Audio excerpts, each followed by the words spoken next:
गुरुं मायामनुष्यं हरिं वन्देऽहं करुणाकरं रघुवरं भूपालचूडामणिं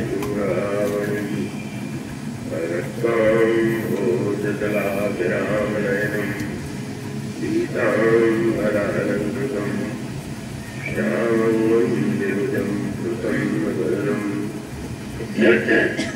प्रीतितया शोभितं कारुण्यामृतसागरं त्रिगणैर्म्रात्रादिर्भावितं वन्दे विष्णुत्वादिसेव्यमनिशं भक्तेष्वसिद्धिप्रदं कोशेन्द्रपदकन्यमण्डलं शोभनावजमहेशवन्दितं जानकीकरसरोजलालितं जन्तकस्य मनसंसंविदौ वन्दे विदेहतनया फलपुण्डरीकं त्रैशोरसौरभसमाहृतयोगिचित्तं मन्त्रं कृतात्ममनिशं मुनिहंससिद्ध्यं सन्मानसादिपरिपीतकरावपुण्यम् अदृष्टबलरां हेमशैलावदेहं लब्धवनकृतानं ज्ञानाग्रगण्यं सकलगुणनिधानं वानराणामधीशं रघुपतिप्रियभक्तं वासजातं नमामि यत्र यत्र रघुनाथकीर्तनं तत्र तत्र प्रथमस्तकाञ्जलिं वास्तवारि परिपूर्णलोचनं मारुतिं नमतराक्षसन्तकम् उन्नन्दुरगौरसुन्दरम् अम्बिकापतिमभीष्टसिद्धिदं कारुणीककलकञ्जलोचनं नौमि शङ्करवरङ्गलोचनं प्रभु समर्थ सर्वज्ञ शिव सकलकलागुणधाम योगज्ञानवैराग्यनिधि प्रणतकल्पतरुणां गरुडमहाज्ञानी गुणराशि हरिदेव प्रेयसिनिकटनिवासी वैषीविभूषितकरान्नवनीरदागात् पीताम्बरालगुणनिम्बफलालवसात् पूर्णेन्दुसुन्दरमुखादरविन्दनेत्रात् कृष्णात् परं किमपि तत्त्वमहं न जाने वैदेशैते सुरसुमतले येनैर्महामण्डले रत्ने पुष्पकमासने मणिमये वीरासने संस्कृतम् अग्रे वाचयति प्रभञ्जनसुते तत्त्वं मुनीन्द्रैः परं व्याख्यातं भरतादिभिः परिवृतं रामं भजे श्यामलम्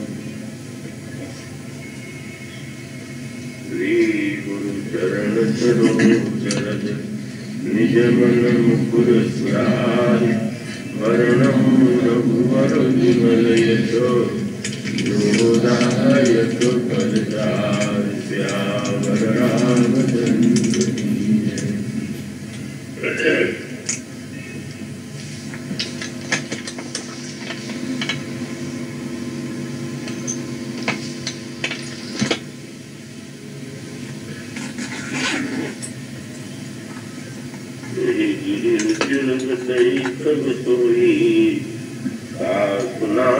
कल्पांतन होई माया कृतगुण दोष अनेका मोह मनोज आदि अविवेका रहे व्यापित समस्त जग माही तेरी निकट प्रभु नहीं जानी सहम सहरी सजई जिनकागा तो सुन उमा सहित अनुरागा पर तर तर ध्यान सुधरई या यज्ञ पाकरि तर करई आम ठाम कर मानस पूजा हरि हरि भजन काजल दूजा बरसर कह हरि कथा प्रसंगा नहीं अनेक विहंगा रामचरित्र विचित्र विधि नाना प्रेम चरित्र साकर सादर गाना सुनहि सकल मति विमल निराला बसहि निरंतर जेते ही काला जब मैं जाई सुख देखा पुर उपजा आनंद विशेखा तब कछु काल वरानसन धरित कीन निवास साधन सुनि रघुपति गुण सुनिहायो कैलास।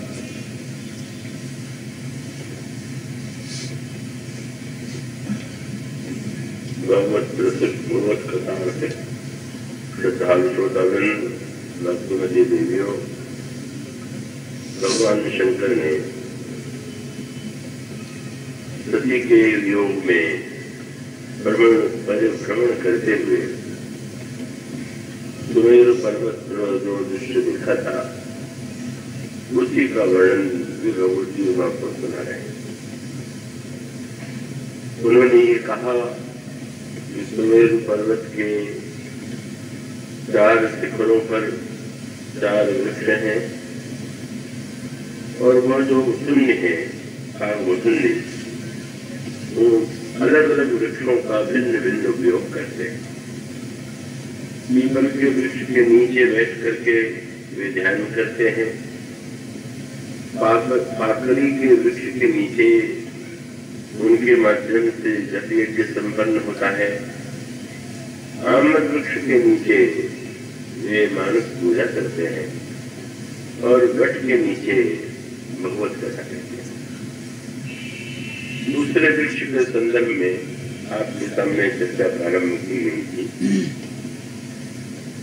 पाकड़ी के नीचे वे जप यज्ञ करते हैं। तो साधारण क्या जब आप यज्ञ शब्द सुनते हैं तो एक चित्र मन में आता है कि जहाँ मंडप बना हुआ है, मध्य में अग्निकुंड है और उसमें आहुतियां दी जा रही। यह भी यज्ञ का एक सांकेतिक रूप है। तो यज्ञ शब्द जो है उसका अगर तात्विक विवेचन करें तो वो व्यापक रूप में ही उसके अर्थ को व्यक्ति ग्रहण कर सकता है, करना चाहिए। अब ये भगवत कथा का आयोजन रमेश टंडन जी के यजमानत में जो होता है उसमें उसको भी यज्ञ का ही शब्द ज्ञान यज्ञ करके आप उसके विषय में कहते सुनते हैं। तो यज्ञ का वास्तविक तात्पर्य क्या है और ये जो जप यज्ञ है उसका क्या अर्थ है? क्योंकि जब आप जब यज्ञ करते हैं, जप करते हैं तो कोई आप अमली कुंड तो नहीं बनाते, उसमें कोई आहुति भी नहीं देते हैं, किंतु उसे कहते हैं मुस्लिम जी वहां पर जप यज्ञ करते हैं। इस संदर्भ में श्रीमद् भगवद गीता में भगवान कृष्ण ने जहाँ अपने विभूति योग का वर्णन किया उसमें उन्होंने अर्जुन को यह बताया कि समस्त यज्ञों में मैं जप यज्ञ नाम जप यज्ञोस्तु।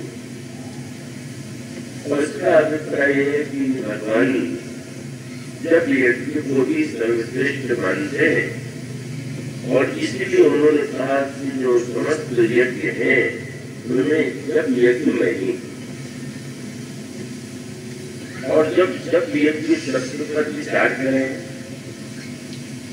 तो उसका अंतराल उसका जो आंतरिक अभिप्राय है वह क्या है?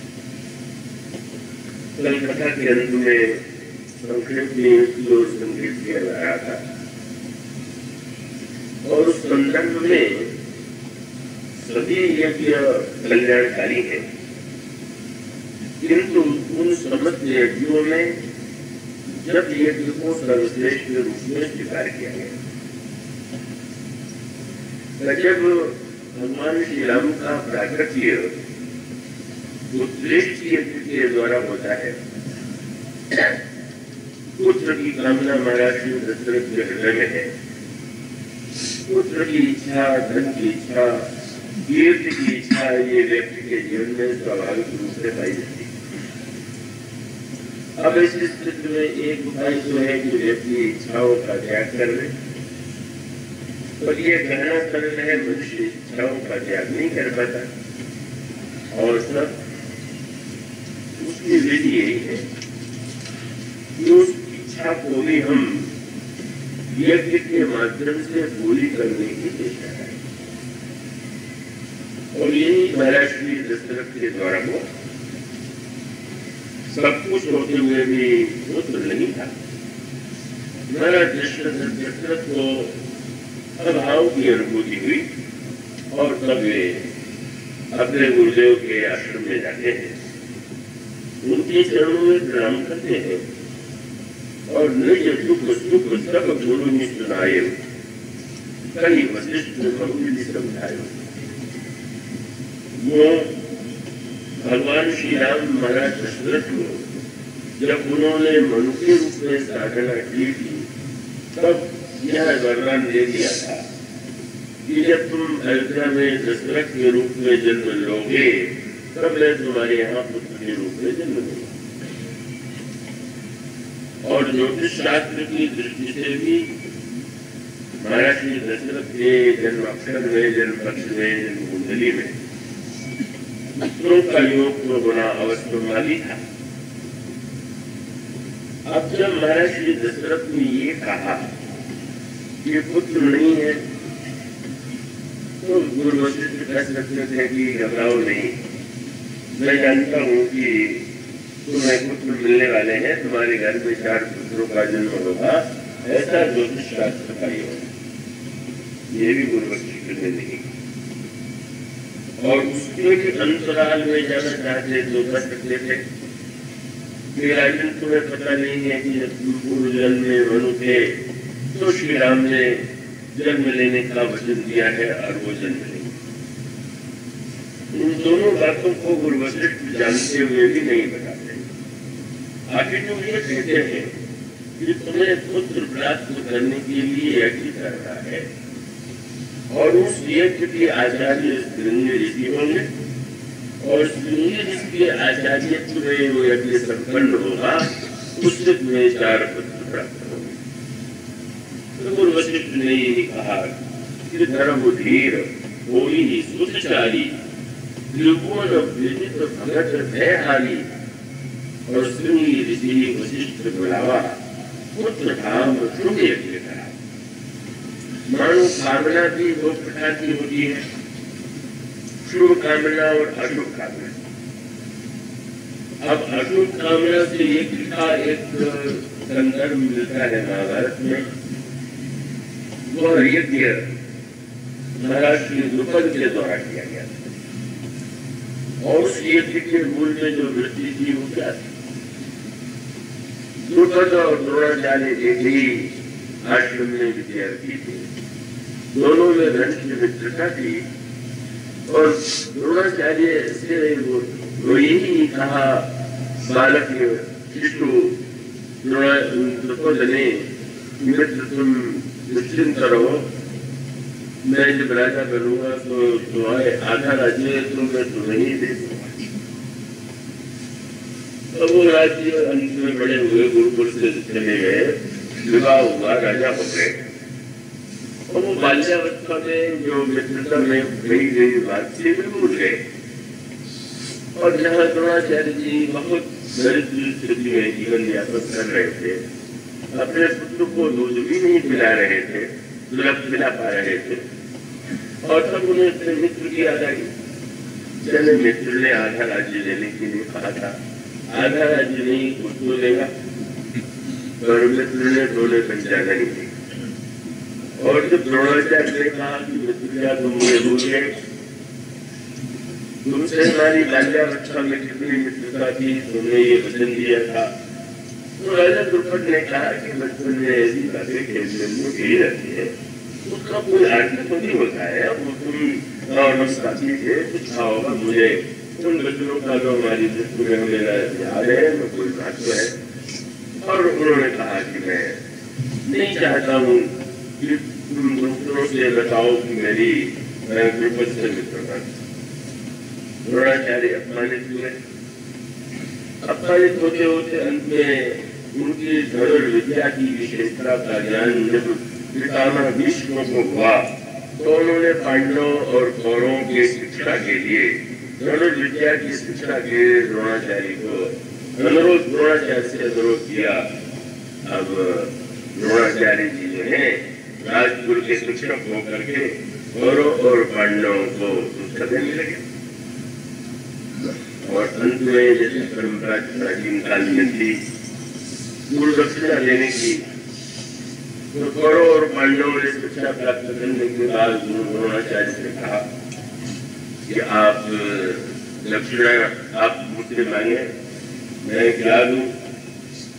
द्रोणाचार्य जी वो अपमान की कसर जो द्रुपद के द्वारा हुई थी उसे भूल नहीं पाए, और उन्होंने यही कहा कि मेरा सच्चा शिष्य योग्य शिष्य वही होगा जो द्रुपद को बंदी बना करके मेरे सामने था।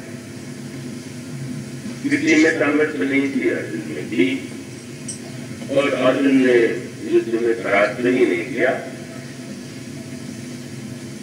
द्रुपद को बंदी बना करके द्रोणाचार्य के सामने खड़ा कर दिया। लज्जा से हमारे द्रुपद से नहीं उठा पा रहे हैं। और तब द्रोणाचार्य ने कहा, तुमने मुझे पहचाना क्यों नहीं। लज्जा के हमारे और बढ़ गए, और यही था कि तुमने मेरा इतना अपमान किया, तो मैं मृत्युदंड भी दूं तो उचित ही होगा, लेकिन मैं ऐसा नहीं दूंगा। तुमने वचन पूरा नहीं किया, तो मैं बिना तुम्हारा आधा राज्य ले लेता हूँ, और आधा राज्य का तुम पालन करो। और अपमानित द्रुपद जो है आधा राज्य जो छीन लिया गया है उससे वंचित होकर के अपने राज्य में चले जाते हैं।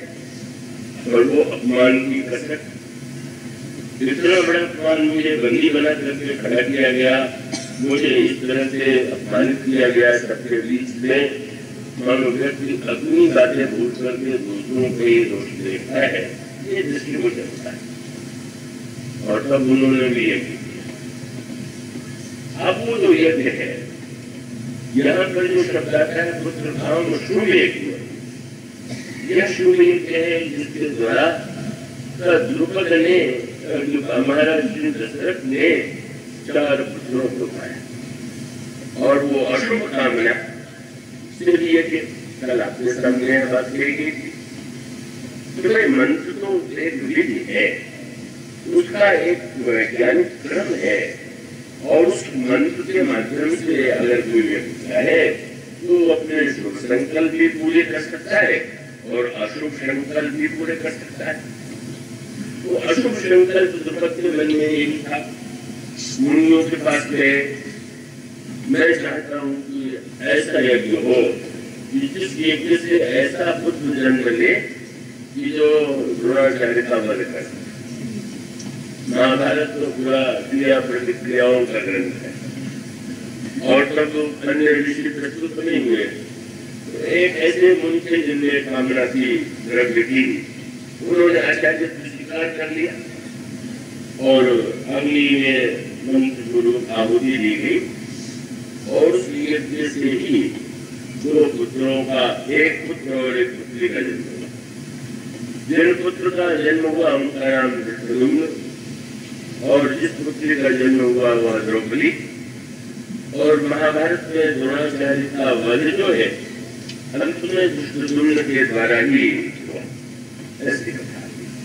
द्रुपद को यह संतोष हो गया कि मेरे अपमान का बदला मेरे पुत्र ने ले लिया, और द्रौपदी संहार में निमित्त और हेतु तो बनी। किंतु जब अशुभ कामना से कोई वस्तु की जाए तो उसका परिणाम दूरगामी दृष्टि से तो कल्याणकारी नहीं होता। इसलिए मंत्र शास्त्र में जहाँ पर अनेक विधान बताए गए हैं वहां पर स्पष्ट कह दिया गया है कि अगर इन मंत्रों का उपयोग अशुभ कामना से किया जाए तो भौतिक जगत में कामना की पूर्ति हो सकती है और उसका परिणाम उस व्यक्ति के लिए महान कल्याणकारी होगा, लोक में भी और परलोक की दृष्टि से भी।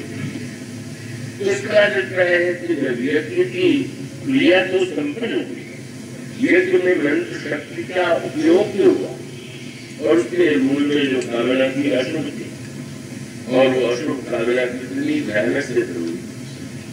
धृष्टद्युम्न ने द्रोणाचार्य को मार दिया और ऐसे समय मार दिया जब वो धारक पर बैठे हुए थे, पर उसकी प्रतिक्रिया समाप्त तो नहीं होती है। द्रोणाचार्य के पुत्र अश्वत्थामा में प्रतिशोध की आग जलने लगी। मेरे पिता जब अस्त्र का त्याग करके ध्यान में बैठ गए थे तब धृष्टद्युम्न ने वध कर दिया, मैं इसका वध करूंगा। और फिर महाभारत के युद्ध के अंतिम रात्रि में धृष्टद्युम्न का वध स्वयं अश्वत्थामा ने ही किया और अश्वत्थामा ने जो वध किया वो पूरी क्रूरता से किया, क्योंकि रात्रि में धृष्टद्युम्न सोया हुआ और अश्वत्थामा ने उसकी छाती में लात मार करके सुलगाया और खड़े होने के बाद बाल पकड़ करके जब वो देखा अश्वत्थामा को तो समझ गया धृष्टद्युम्न की मेरी मृत्यु होने वाली है। तो उस समय यही कहा कि गुरुपुत्र विडंबना है, धृष्टद्युम्न ने ऐसी शिक्षा द्रोणाचार्य से ही शस्त्र की प्राप्त की और उस समय उसने संबोधित किया, आपको गुरुपुत्र है, आप मेरा वध करेंगे, ठीक है, मैंने आपने अपने पिता के प्रति का जो मेरा व्यवहार था उसका बदला लेने का संकल्प किया, लेकिन आप तलवार से मेरा सिर काट दें। और तब क्रूरता की सीमा में आकर के अश्वत्थामा ने कहा, नहीं, मैं तलवार से तुम्हारा स्वर्ग नहीं काटूं, सिर नहीं काटूं। तो उस परंपरा की युद्ध में शत्रु से मारा जाने वाला स्वर्ग जाता है, शत्रु से मार दूंगा तो तुम स्वर्ग में जाओ, इसलिए मैं तुम्हारा ऐसा वध करूंगा कि तुम प्रेत बनकर कष्ट हो जाओ। वो सचमुच लाल मूसे के प्रहार से ही वध किया शत्रु से। महाभारत की कथा मैंने ऐसी क्रिया प्रतिक्रिया का चक्र कि जहाँ पर प्रत्येक व्यक्ति बदले की भावना से भरा हुआ है और वो बदले की भावना का तो कोई अंत है ही नहीं और उसकी परिणति होती है समस्त महाभारत और सारे विश्व के योद्धाओं के विनाश के। तो इसका अभिप्राय है कि यज्ञ में जो मंत्र शक्ति है या यज्ञ में जो विशेषता है, अगर उसका दुरुपयोग किया जाए तो उसका वही परिणाम हो जाता है, हो सकता है कि जो महाभारत के यहाँ गुरु वशिष्ठ जैसे महान गुरु, और इसलिए वे कहते हैं कामना अशुभ नहीं। कामना का तात्पर्य है कि हमारे हृदय की जो कामना हो वो अपने को भी सुख दे और दूसरों को भी सुख दे। और इसलिए वो सबने शब्द जोड़ दिया पुत्र काम शुभ यज्ञ का।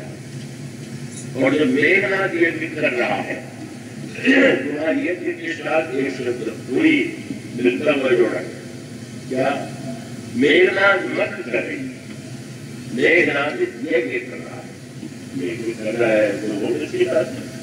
पर मेघनाथ मत करे अपावन अपवित्र यज्ञ, अपवित्र कामना से किया जाने वाला यज्ञ और खल मायावी देवतावन देवताओं के द्वारा शक्ति प्राप्त करके अंत में देवताओं को ही कष्ट देने का संकल्प लेकर के जब यह अशुभ यज्ञ किया जाए तो उसका अभिप्राय है कि वो यज्ञ जो है वह मंत्र जप, ये नहीं कि आप मंत्र जप करके किसी का बुरा चाहे और अगर मान लीजिए संयोग से बुरा हो जाए तो आपको आपने मंत्र का जप किया है इसके परिणाम से आप बच जाएंगे।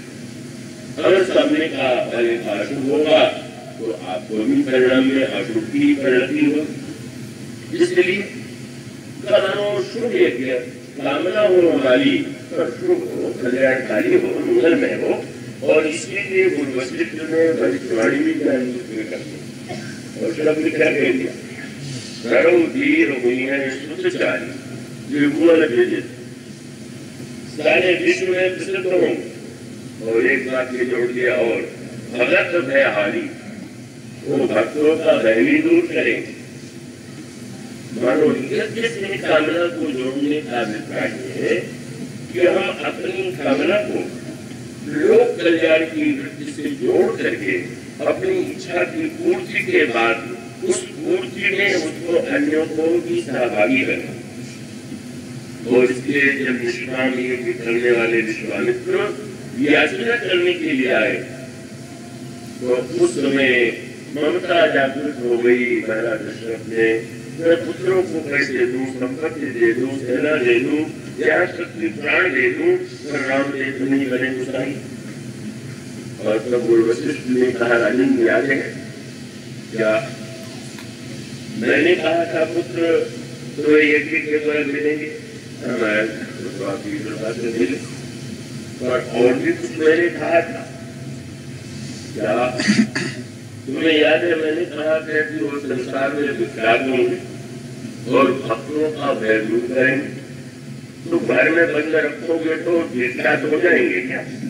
तुम निर्णय कर लो कि हमारा बेटा तो घर में ही रहे। 12 और मैंने तुमसे कहा था भक्तों का भय दूर करेंगे। आज एक मुनि भयभीत होकर के आए हुए हैं, तो मेरी भविष्यवाणी तो पूरी तब होगी। पुत्र तो मिल गए, तुम आगे भविष्यवाणी सही मान लो और आगे मैंने जो कहा उसको तुम अस्वीकार करना चाहो। दशरथ की और क्षणिक ममता विवेक के द्वारा उन्होंने दूर कर दिया।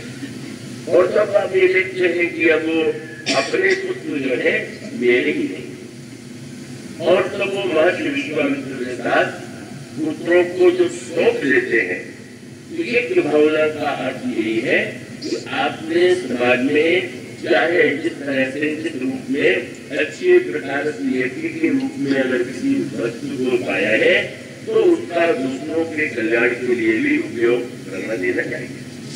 और इस तरह से स्वकामता निष्कामता से जोड़ दी और निष्कामता से जुड़ जाने के बाद महर्षि विश्वामित्र के जीवन में न पुत्र की कामना है, न धन की कामना है, न कीर्ति की कामना है। उनका यज्ञ पूर्ण हो गया। अब ये नहीं है कि मेरा यज्ञ पूर्ण हो गया तो मैं अब दशरथ जी के पास लौटा दूं कि लीजिए यज्ञ के लिए ले गया था वो यज्ञ पूरा।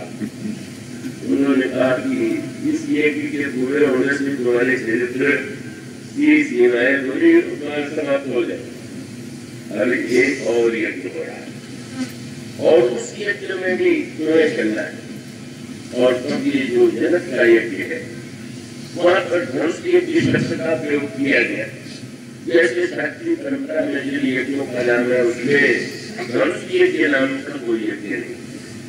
और उसका अभिप्राय है यह यज्ञ है समर्पण यज्ञ। जब कोई व्यक्ति सकाम यज्ञ करता है तो मैंने दिया और बदले में देवता ने दिया। तो यही भगवान की गीता में यज्ञ की व्याख्या करते हुए कहते हैं कि तुम यज्ञ के द्वारा देवताओं को प्रसन्न करो और देवा भावयन को, वो देवता जो है बदले में तुम्हारी इच्छा पूरी करे। वहां पर लेन देन का क्रम है।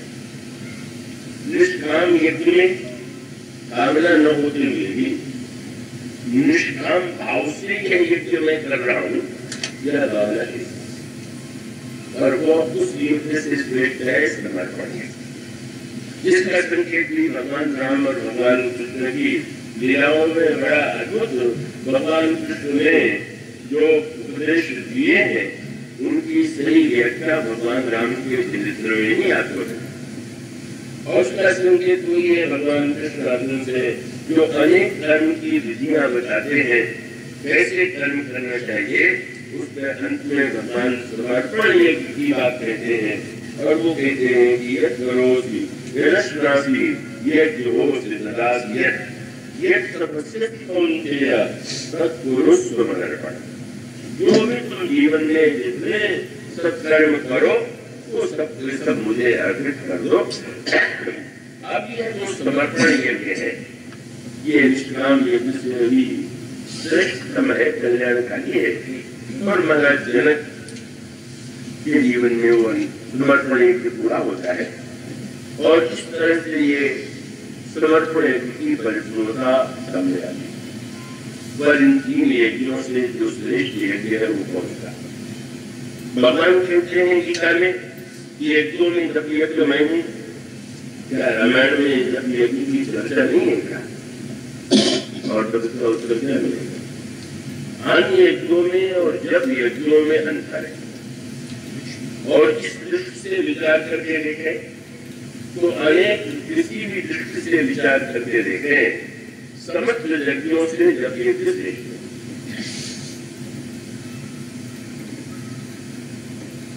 एक तो यही है कि यज्ञ करें तो उसके लिए अर्थ चाहिए, द्रव्य चाहिए। किसी के पास द्रव्य है, धन है, अर्थ है, उसका उपयोग यज्ञ के लिए करे तो कल्याणकारी। पर जिसके पास अर्थ नहीं है, धन नहीं है, वो तो यज्ञ को क्रियात्मक रूप नहीं दे सकता। वो घी, तेल, घी या चावल, यौ, तिल या अन्य आहुति और मंडप और दान इसमें समर्थ नहीं है। तो जब यज्ञ के साथ यह समस्या नहीं, जब यज्ञ के लिए किसी बहिरंग वस्तु की आवश्यकता ही नहीं, तो बहिरंग वस्तु की आवश्यकता होने पर सबके लिए वो समान उपयोगी नहीं है। और जब यज्ञ प्रत्येक व्यक्ति कर सकता है, कोई ये नहीं कर सकता कि जब यज्ञ में कैसे मेरे पास दूसरी एक बड़ी सूक्ष्म विशेषता है, आप समझेंगे कि अन्य यज्ञों की सीमा है। अगर ये जो यज्ञ ज्ञानी के रूप में 9 दिन था, कोई 11 दिन चला, इसी तरह से अन्य यज्ञ होते हैं तो कोई 7 दिन, कोई 9 दिन, कोई 11 दिन, कोई बहुत 15 दिन नहीं होता। मानी काल की सीमा, तो काल की सीमा माने इतने दिन के बाद यज्ञ होने के बाद आप उससे अलग होने के लिए बात है। पर ये जब कितने दिन में चलता, यही यज्ञ ऐसा है जो जीवन भर चल सकता है। ये नहीं कि कितने अब तक जब करें, और उसका अभिप्राय है कि जब यज्ञ अनावृत जीवन भर चल सकता है, ये और उसका अर्थ क्या हुआ? आपने ध्यान दिया। इसका अभिप्राय है कि 10 दिन में ही यज्ञ नहीं, जब हमारा सारा जीवन ही यज्ञ बन रहा है तो यज्ञ की परिपूर्णता है।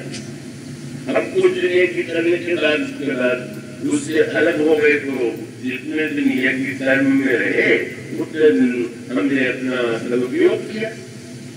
पर जब यज्ञ माने सारे जीवन को यज्ञ बनाना है। और इसीलिए आप लोगों में से जिन्होंने यज्ञों में भाग लिया होगा, उस यज्ञों में ये परंपरा है, अंत में जो घृत होता है, साकल्य होता है, उसके समर्पण के लिए जो विधि संपन्न की जाती है उसको वसुधारा कहते हैं। उसमें घृत जो है तो उसी को अनवरत रूप से उसको प्रवाहित किया जाता है। उस समय आकर आप उन मंत्रों को सुने जो आचार्यों के द्वारा मंत्र बोला जाता है, उसमें अन्नों का नाम लिया जाता है। गेहूं है, यव है, तिल है, चावल, चना है, सारे अन्नों का नाम, सारी धातुओं का नाम, सारी वस्तुओं का नाम जितना लिया जा सकता है। और सब कुछ करने के बाद एक बात कहते हैं आचार्य, यज्ञ कल्पन काम, ये हमारी जितनी वस्तु है वो यज्ञ के रूप में खंडित हो जाए। मानो यज्ञ को नृत्य ने जो संपन्न किया उसका समापन इस रूप में है कि वो यज्ञ सारा जीवन ही यज्ञ रूप हो जाए।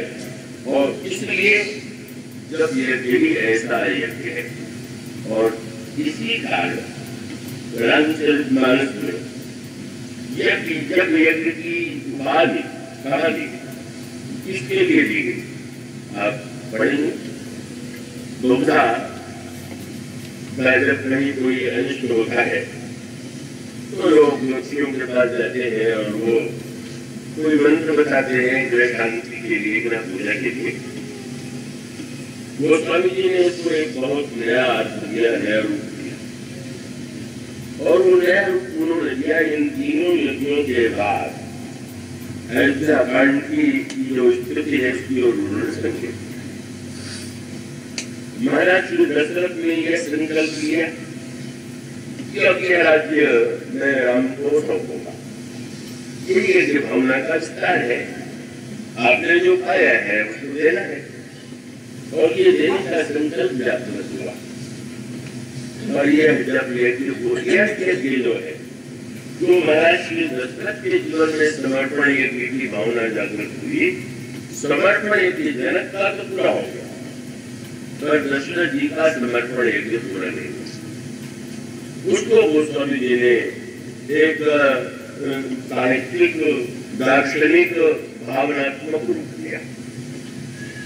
उन्होंने ये संकेत किया कि आपने देखा होगा कि नदियों में स्नान करने के लिए कई लोग जाते हैं, पर जब कोई पर्व होता है तो उसमें बहुत बड़ी संख्या में यात्री स्नान करने के लिए आते हैं, क्योंकि माना जाता है कि नदी का जल तो पवित्र है ही है, स्थान तो पवित्र है ही है, पर काल भी उसके साथ जुड़ गया तो बहुत बड़ा कल्याण होगा, बड़े बड़े पुण्य की प्राप्ति होगी।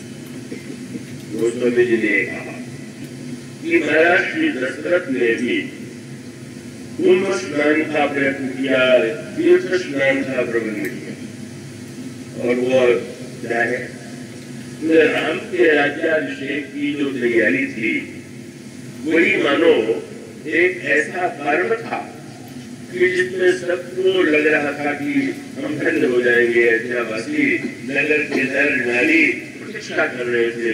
महाराज दशरथ ने निर्णय किया एक ऐसा समारोह जिसमें राम को राज्याभिषेक किया जाए।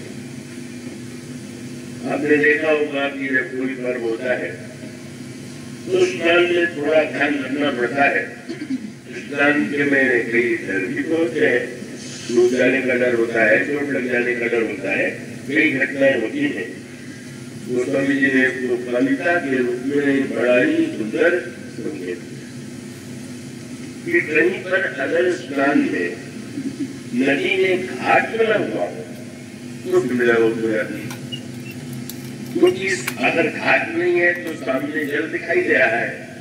अब तो तैरना नहीं जानते उन्हें पता नहीं कि यहाँ जल कहाँ तक है, और ऐसा न हो कि अधिक गहरा जल हो और मृत्यु हो जाए।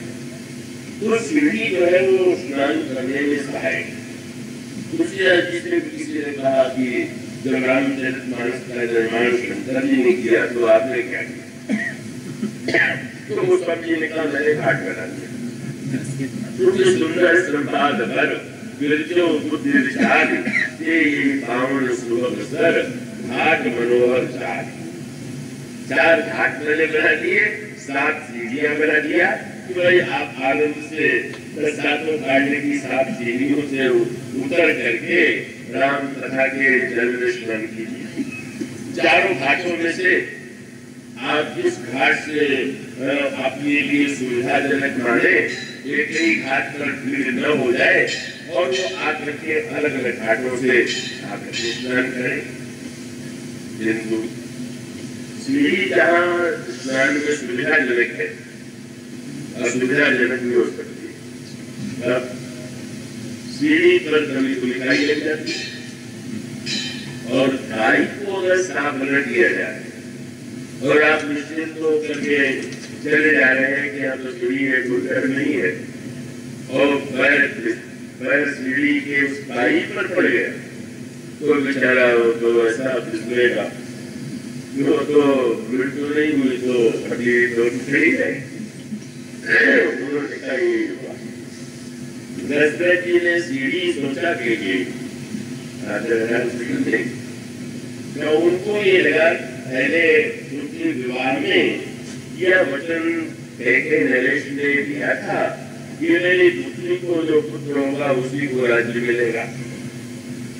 तो लेकिन समझता थी सूर्यवंश की परंपरा यह थी कि ज्येष्ठ पुत्र राज्य का उत्तराधिकारी है, और कैकेयी नरेश को ये उनका कहना था उनकी परंपरा से मुझे लेना देना, सीधी सी बात है, विवाह चाहते हैं तो मेरी कन्या का पुत्र राजा बनेगा। पर वो बड़ी सुविधा इसलिए हो गई कि कैकेयी से श्री राम इतना अधिक प्रेम करते हैं, इतना अधिक उनका ध्यान रखते हैं कि उन्हें तो राम इतने प्रिय प्रतीत होने लगे कि उन्होंने महाराज दशरथ से कह दिया कि पिताजी ने कोई भी वचन क्यों न दिया हो, मैं अपने वचन से स्वयं आपको मुक्त करती हूँ। पिताजी के वचन से राज्य तो राम को ही मिलना चाहिए। प्रसन्न हो गए। जब कोई बधाई नहीं है, जब कैकेयी जी स्वयं ही राज्य के लिए आग्रह कर रही है, तो क्या दूसरे पे क्या घबराने की बात है। इसीलिए आप रामायण में पाएंगे कैकेयी जी ने एक बार भी पिताजी के वचन की याद नहीं दिलाई। मेरे पिताजी ने वचन दिया था, क्योंकि कैकेयी स्वयं वचन के अधिकार को छोड़ चुकी है। गोस्वामी जी ने कहा, राम राजहित मंगल साजा, परम जोग जग जेऊ समाजा।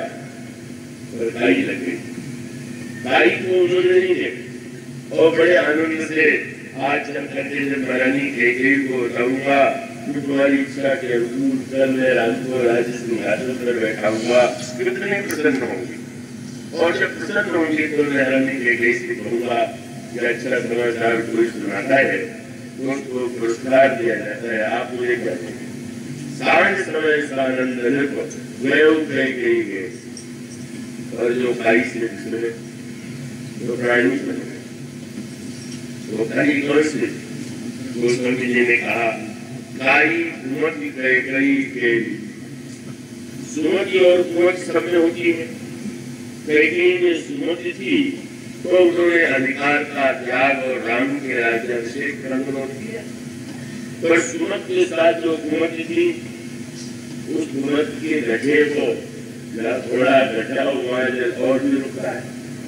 वो कैकेयी के मन के अंतःकरण में जो कुमति वाला पक्ष है, उसको कैकेयी को उसको और बढ़ाने वाली मंत्रणा जो है ऐसी स्थिति उत्पन्न कर देती है कि गोस्वामी जी ने कहा, काई कुमति कैकेयी फेरी बड़ी जाओ फल विपत्ति करे।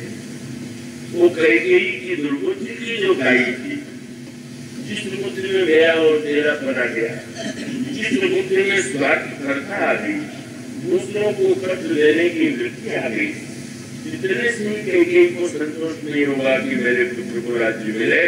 वो ये भी मांग है कि कौशल्या के बेटे को 14 वर्ष वन में तपस्वी रूप में, ये भी नहीं, बड़ी सावधानी से बन ही नहीं किया जाएगा। ये नहीं कि चिंता हो गई कि ऐसा लोग प्रबंध करके रहते बनते रहेंगे तो ले जाओ सिंहासन, ले जाओ सुधा। इसलिए नहीं, तापस विशेष उदासी 14 वर्ष ब्राह्मण, मेरे पुत्र को सुख मिले, मेरी सौत के पुत्र को कष्ट मिले, पीड़ा मिले। और इस कुमति की जो खाई है उस पर जब पैर फिसल गया तो परामर्श किया, कौन सा पर्व, कौन सी योजना। सोचा गया कि भाई ग्रह क्रांति है, तो पता लगाया गया कि कौन सा ग्रह आ गया है ग्रह के ऊपर। ज्योतिषी लोग पर्वत को ज्योतिष के आधार पर ही रखते हैं। वो तो ये भी देखते हैं कि अगर राम को राज्य मिलते मिलते राज्य नहीं मिला तो क्यों नहीं मिला। और जनपति देख करके बताते हैं, अंगारक विरोधे न रामो राष्ट्रा निवासिता। मंगल की दशा अचानक श्री राम के जीवन में आ गई। एक दिन पहले मंगल की दशा नहीं थी, दूसरे दिन आ गई, तो आने के बाद राम को राज्य से छोड़ के बन गया। वो एक ज्योतिष का अपना विषय है। गोस्वामी जी ने कहा कि बच्चों, क्या ग्रह आकाश से उतर करके आते हैं क्या? किसी ने देखा कि कोई मंगल बुध शनि उतर करके आपको कष्ट देने लगा हो? तो नहीं होता।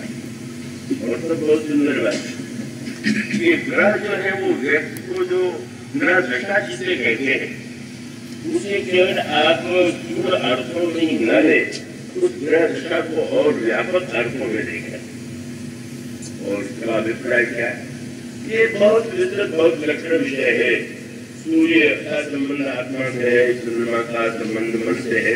अलग अलग ग्रहों को अलग अलग ग्रहों से मनुष्य के जीवन को संबंधित करने की जैव ज्योतिष शास्त्र ने चेष्टा किया और उसमें सबसे मुख्य बात यह है, इसी को गोस्वामी जी ने रूप किया।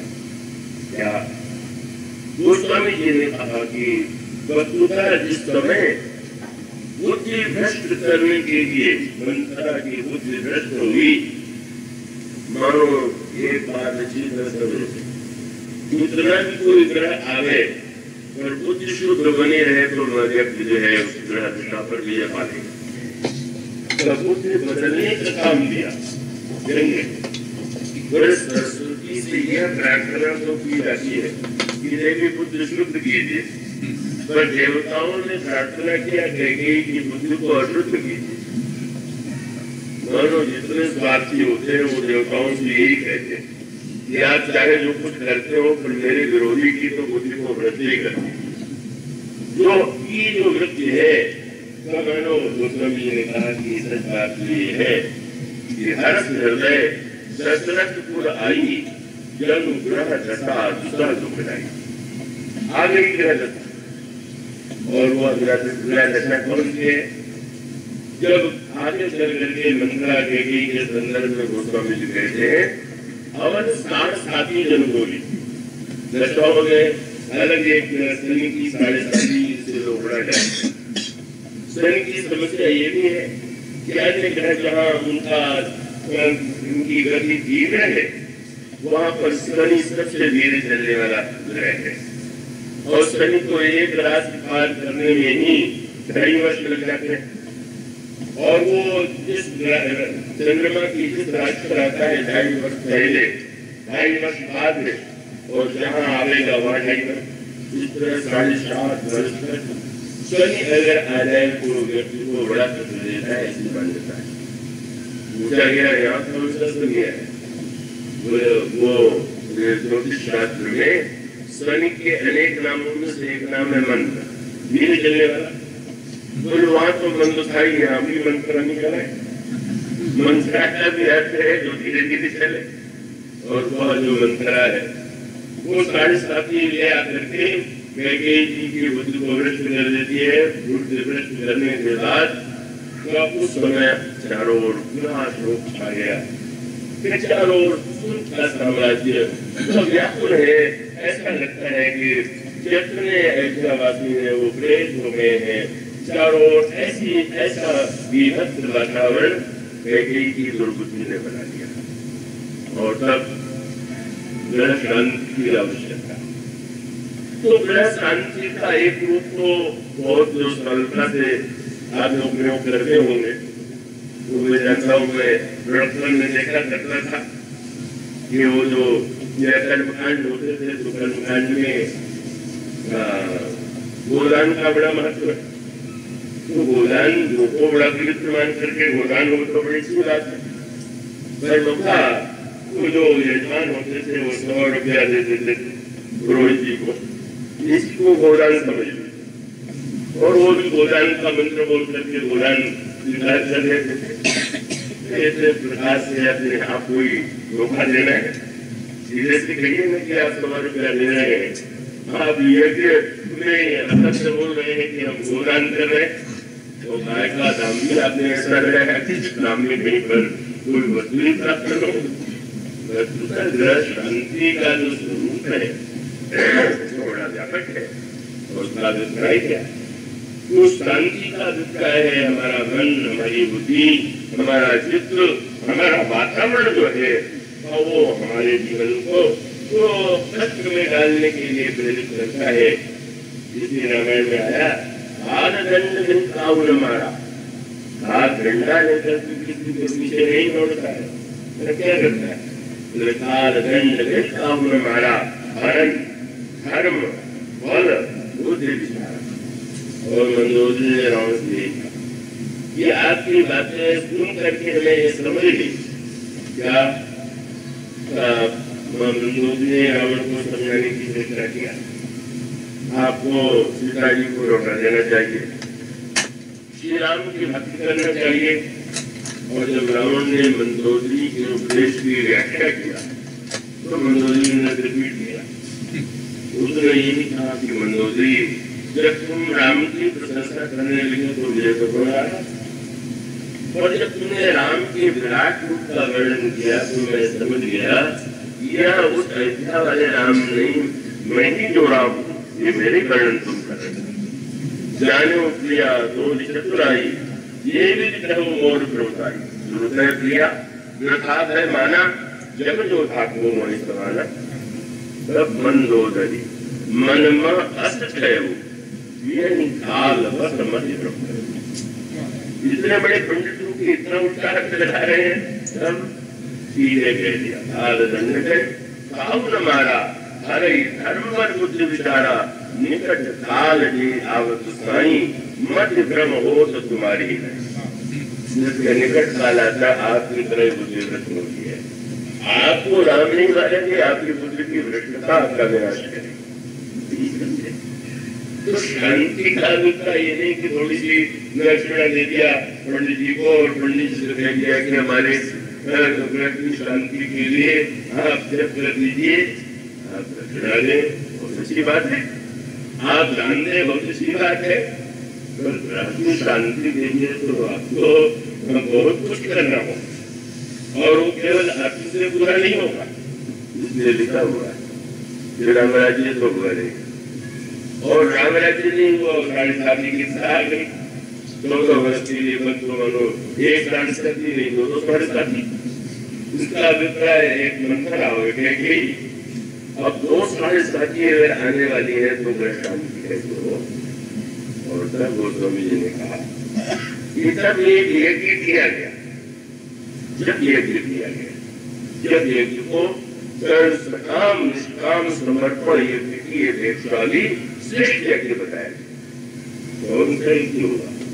और तब आपने अगर मानस को ध्यान से पढ़ा होगा तो गोस्वामी जी ने कहा समन, ये जितना उत्पाद हुआ, सारी कुमति कही गई घेरी, परी अभ्यास फल निकली। और तब समन अमित उत्पाद सब क्या कौन सा यज्ञ हुआ? भरत चरित्र। भरत जी का जो चरित्र है वही यज्ञ है। कौन से यज्ञ? भरत चरित्र जग जाप समर्थ यज्ञों में श्रेष्ठ यज्ञ है। भरत चरित्र के जग यज्ञ के द्वारा ही इस विपत्ति पर विजय मिली। अगर इस चरित्र का यज्ञ जब यज्ञ न होता, इतना सुंदर सूत्र दिया है। भरत जी का पूरा चरित्र ही यज्ञ। भरत जी के जीवन में आप यज्ञ की अगर व्याख्या, तब वो उनकी प्रतिक्रिया, श्वास प्रश्वास, भोजन, निद्रा, विश्राम, साधना, राजकार्य, मानो भरत का जो चरित्र है वही साक्षात यज्ञ। उसका अभिप्राय है थोड़े दिन यज्ञ करने के बाद उस यज्ञ भावना का विस्तार करना चाहिए। अब ये नहीं कि अब यज्ञ चल रहा है तो कई लोग तो यज्ञ से उठ करके तुरंत विपरीत भावना क्रिया में लग जाए। पर इतने दिनों के बाद भी अगर चरित्र में वो यज्ञ भावना आ जाए, और वह जब यज्ञ की भावना का सूत्र क्या है? सूत्र यह है कि समर्पण यज्ञ में भी एक प्रकार का अनुमान तो होगा, उस पवित्र होगा, सात्विक होगा। और ये है कि समर्पण तो आप सभी न करते हैं जब ये मानते हैं कि मेरी वस्तु है। आप दूसरे की वस्तु उठा के कहें नीचे मैं आपको समर्पित कर रहा हूँ, तो बड़ी दिक्कत हो। इसलिए गुरु वशिष्ठ ने भरत जी से यही कहा कि भरत समर्पण है कि तुम कर लो। क्या ठीक है, तुम्हारे पिताजी ने तुम्हें राज्य दिया, तुम राज्य ले। और लेने के बाद जब राम 14 वर्ष के बाद आए, वो तो 14 वर्ष के पहले आने वाले नहीं, तो हमें तो तुम्हारे लिए तुम्हारा खुला हुआ सौंपे राज राम के आए, सेवा करो उसने सुधारे।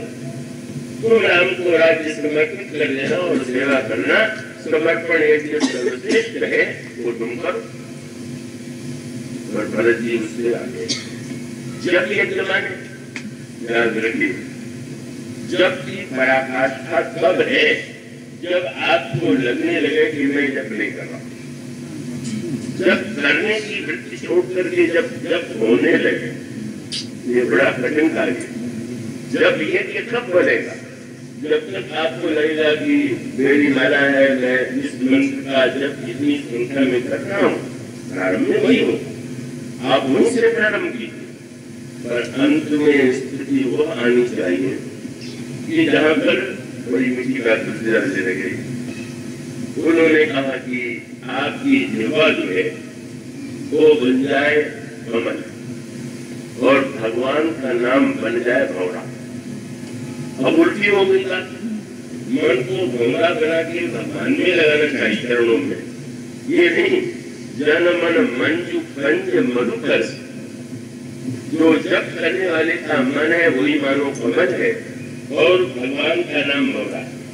उसका अर्थ ये है कि जैसे भौरा ही वो उस भ्रमर उस बबल पर मंडराता रहता है, उसी प्रकार से भगवान का नाम मैं जब कर रहा हूँ, मैं करने वाला हूँ, ये वृत्ति जहाँ मिट गई हो, अब तो भगवान ही गुंजार कर रहे हैं, भगवान का नाम ही अपने आप वाली वाणी में वो कृपा करके यहाँ पर पुधारे हुए हैं। और उससे भी बड़ी मीठी बात थी, उन्होंने कहा जेवा से आप राम नाम का जप करने के लिए कह रहे हैं, तो जेवा से राम नाम का कहना। तुलसीदास जी ने कहा जी है जसोमती हानि हलकर, हमारी जीवा यशोदा है और ये जो रा और म दो अक्षर है वही मानो कृष्ण और बलराम। राम माने कृष्ण, म माने बलराम। किसी ने वो स्वामी से अवश्य पूछा होगा कि आप जब राम के भक्त हैं तो आप ये भी तो कर सकते थे कि मेरी जीवा कौशल्या है और रा और म राम और लक्ष्मण। आप जीवा को कौशल्या न करके यशोदा क्यों कहे? गोस्वामी जी ने कहा सीधा, मेरी जीवा तो कौशल्या जी के समान है ही नहीं, क्योंकि कौशल्या जी शत्रुपा थी तो समस्त राज्य भोग सुख और विषय के रस को छोड़ करके वन में जाकर के उन्होंने साधना किया। भगवान आए और आने का वरदान दिया, जन्म लेने का वरदान दिया, और जब दूसरे जन्मों कौशल्या बनी तो वो निरंतर गर्भ में शिक्षा कर रही अंदर है ना। अब उनको जब ज्ञात हो गया, यज्ञ भी हो गया, आज खीर भी मिल गई, छोटा भी चल गया, ऐसा लगने लगा कि गर्भ में भगवान का आगमन हो गया। तो वो तो निरंतर प्रक्षण भगवान मेरे घर में है, जागृत हर घर में आए, सकल लोक सुख संपत्ति छाए। तब गोस्वामी श्री जी ने पूछा कितने दिन भगवान घर में रहे? कहते हैं कि वाल्मीकि रामायण और अन्य रामायणों में मतभेद है, कहीं कहा गया 9 महीने, कहीं कहा गया 12 महीने। तुलसीदास जी से पूछा गया, बोले मुझे गिनने का समय ही नहीं मिला, इतना आनंद था कि सुख जो तो कशुक काले चले गए। आनंद में कौन गिनने बैठे कि कितना दिन हुआ? और तो कृष्णराज भगवान आगे सामने प्रकट हो गए, और प्रकट होने के बाद प्रकट वाला दीन दयाला की किया, मेरी जीवा किसी रस का परित्याग करने में समर्थ नहीं, तपस्या करने में समर्थ नहीं, भगवान की के लिए उसके धारण करने की उसमें क्षमता नहीं। मेरी जो जुवा है झोला है, जो बोले गर्भ में भगवान के आने का तो प्रश्न नहीं था। गर्भ में तो देवकी जी के आए और वो तो गहरी नींद में सो रही थी, और स्वयं भगवान ने आदेश दिया देव जी को तो ले चलो, और ले चल करके यशोदा के बगल में मेरी माया कन्या के रूप में है, उस कन्या को तुम यहाँ ले आओ और मुझे यशोदा के बगल में बुला लो। देव जी ने आज्ञा का पालन किया। इतना बड़ा सौभाग्य है यशोदा का, कोई ये किया नहीं, गर्भ धारण का कष्ट उठाया नहीं, और उसके साथ साथ अगर माया की जादूगरी में कोई कन्या आई थी, ने पूछा वाह लड़की का जन्म हुआ पता नहीं चला, ऐसे कैसे हो? अरे भाई माया है ना, माया का अर्थ ये कि जादूगर से जो जैसा दिखा दिया जाए माया, और भगवान की बड़ी बड़ी कृपा कि माया को दूर कर दिया और वो सो रही थी। बच्चों के जाते ही भगवान बड़े उच्च स्वर में रोने लगे और रोते हुए जब भगवान रोए तब यशोदा जगी और उस बालक को देखकर के गोद में ले लिया। वो जी ने कहा, प्रभु मेरी युवा तो यशोदा के समान सोई हुई है, जन्म नहीं देगी तो माया को ही जन्म देगी। आप ही आवे, आप ही जगावे, जब मुझे नहीं करना है आपको कराना है। आप आकर के स्वयं हमें स्वीकार करें कि ये सर्वश्रेष्ठ भावना भरत का चरित्र है, मैं राज्य दूंगा। अरे संपत्ति सब रघुपति के आई, मनु वो जो चरित्रात्मक यज्ञ है, इसीलिए जब यज्ञ वो यज्ञ जो समग्र जीवन को परिवर्तित करके हम सुंदर बना देता है, इसलिए पाकर के नीचे में जब यज्ञ सदा है आगे की बोलिए।